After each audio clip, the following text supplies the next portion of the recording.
Indian oil കോർപ്പറേഷനിലെ ഒരു ഉയർന്ന ഉദ്യോഗസ്ഥൻ കൈക്കൂലി ആവശ്യപ്പെട്ട് വിജിലൻസ് പിടിയിലായ സംഭവം. അപ്പോൾ ഈ DGM അലക്സ് മാത്യു അയാൾ അനധികൃത സ്വത്ത് സമ്പാദിച്ചു എന്നാണ് വിജിലൻസിന്റെ കണ്ടെത്തൽ. അലക്സ് മാത്യുവിന്റെ വീട്ടിൽ നിന്നും 30ഓളം ഭൂമി ഇടപാട് രേഖകൾ വിജിലൻസ് കണ്ടെത്തിയിട്ടുണ്ട്. 4 ലക്ഷം രൂപയും വിജിലൻസ് പിടിച്ചെടുത്തിട്ടുണ്ട്. അലക്സ് മാത്യുവിനെ ഇന്ന് കോടതിയിൽ ഹാജരാക്കുകയും ചെയ്യും. സഹിൻ ആന്റണി ഉണ്ട് നമുക്കൊപ്പം. സഹിൻ, ഞാൻ തുടക്കത്തിൽ പറഞ്ഞതുപോലെ നമ്മൾ വളരെ ഞെട്ടലോടുകൂടിയാണ് ഇന്നലെ ഈ വാർത്ത കണ്ടത്. പക്ഷേ ഇപ്പോഴും നിലനിൽക്കുന്ന ഒരു സംശയം, ഒരു ഗ്യാസ് ഏജൻസി ഉടമയോട് IOCയിലെ ഇത്രയും മുതിർന്ന ഒരു ഉദ്യോഗസ്ഥൻ എന്തിന് കൈക്കൂലി ആവശ്യപ്പെട്ടു എന്നുള്ളതാണ്. ഇതിലെ പോലീസ് കണ്ടെത്തൽ എന്താണ്? ഇയാൾ പണത്തോട് ഇത്രയും ആക്രാന്തമുള്ളൊരു മനുഷ്യനെ ഇതിന് മുൻപ് കണ്ടിട്ടില്ലെന്നാണ് ഈ മനോജ് പോലും ഇന്നലെ മാധ്യമങ്ങളോട് പ്രതികരിച്ചത്. പോലീസ് നടപടി എങ്ങനെയാണ്? ഇയാളുടെ വീട്ടിൽ നടത്തിയ പരിശോധനയിൽ ഈ വിജിലൻസ് പിടികൂടിയ സംഭവങ്ങൾ എന്തൊക്കെയാണ്?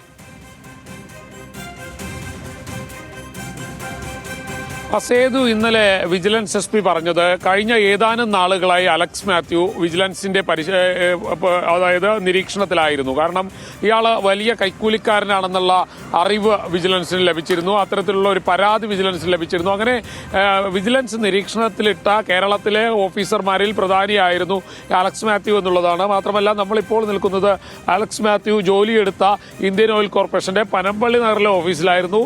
ഇന്നലെ രാത്രി 11 മണിയോടുകൂടിയാണ് ഇവിടെ പരിശോധന ആരംഭിച്ചത്.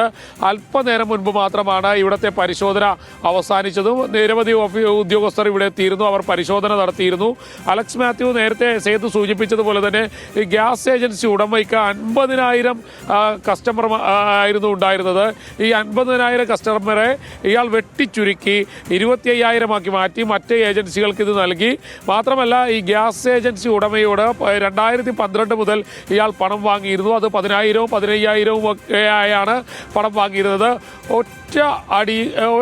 ഏറ്റവും ഒടുവിലാണ് ഇയാൾ 10 ലക്ഷം രൂപ ചോദിക്കുന്നത്. 10 ലക്ഷം രൂപ ചോദിച്ചപ്പോൾ ഈ ഗ്യാസ് ഉടമയോട് പറയുന്നത്, ഏജൻസി ഉടമയോട് പറയുന്നത്, നീ ഈ പണം തന്നില്ലെങ്കിൽ നിന്നെ ഞാൻ നശിപ്പിച്ച് കളയും, ഇല്ലാതെയാക്കി കളയും എന്നൊക്കെയുള്ള ഭീഷണിയായിരുന്നു. ആ ഭീഷണിയെ തുടർന്നാണ് അയാൾക്ക് ഇത്തരത്തിൽ വിജിലൻസിനെ കാര്യം അറിയിക്കേണ്ടി വന്നത്. അതിൽ 2 ലക്ഷം രൂപ പ്രാഥമികമായി നൽകാൻ പോകുന്നു എന്നുള്ളതായിരുന്നു ഇയാൾ. അത് പറഞ്ഞുകൊണ്ടാണ് അലക്സ് മാത്യുവിനെ വിളിച്ചു വരുത്തിയത്. ഇപ്പോൾ അലക്സ് മാത്യുവിൻ്റെ വീട്ടിലും ഒപ്പം തന്നെ ഈ കാണുന്ന പനമ്പള്ളി നഗറിലെ ഓഫീസിലുമായി വിജിലൻസ് പരിശോധന നടത്തിയിരുന്നു. ആ പരിശോധനയിൽ വിജിലൻസിന് മനസ്സിലാക്കാൻ കഴിഞ്ഞത് 30ഓളം ഭൂമി ഇടപാട് രേഖകളാണ് ഇയാളിൽ നിന്ന് പിടിച്ചെടുത്തത്. ഈ 30ഓളം ഭൂമി ഇടപാട് രേഖകൾ പിടികൂടിയതോടൊപ്പം തന്നെ 4 ലക്ഷം രൂപയും വിജിലൻസ് കണ്ടെത്തിയിട്ടുണ്ട്.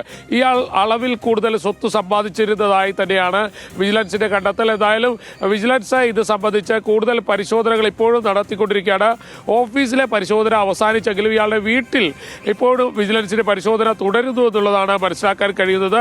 അലക്സ് മാത്യു വലിയ രീതിയിൽ പണം സമ്പാദിക്കുന്നത്, നേരത്തെ സൂചിപ്പിച്ചതുപോലെ തന്നെ ഇത്രയും ആർത്തിയുള്ള ഒരു മനുഷ്യനെ കണ്ടിട്ടില്ല എന്ന് ഉദ്യോഗസ്ഥർ പറഞ്ഞതുപോലെ അത് തന്നെയാണ് മനസ്സിലാക്കാൻ കഴിയുന്നത്. എന്തായാലും വിജിലൻസിന്റെ പരിശോധന അല്പനേരം മുൻപാണ് ഈ ഓഫീസിൽ അവസാനിച്ചത്. ഇപ്പോൾ വീടിന്റെ അവിടെ പരിശോധന തുടർന്നുകൊണ്ടിരിക്കുന്നു എന്നുള്ളതാണ് മനസ്സിലാക്കാൻ കഴിയുന്നത്. മാത്രമല്ല, ഒരു അവസാന കണക്കെടുപ്പിലേക്ക് പോകുമ്പോൾ അത് വലിയ രീതിയിലുള്ള സ്വത്ത് സമ്പാദനമായി മാറാനുള്ള സാധ്യതയും തള്ളിക്കളയാൻ കഴിയുകയില്ല. എന്തായാലും അലക്സ് മാത്യുവിനെ കുറിച്ച് വിശദമായി തന്നെ വിജിലൻസ് ഉദ്യോഗസ്ഥർ പരിശോധനകൾ നടത്തിക്കൊണ്ടിരിക്കുകയാണ്. സേതു, ശരി സഹിൻ.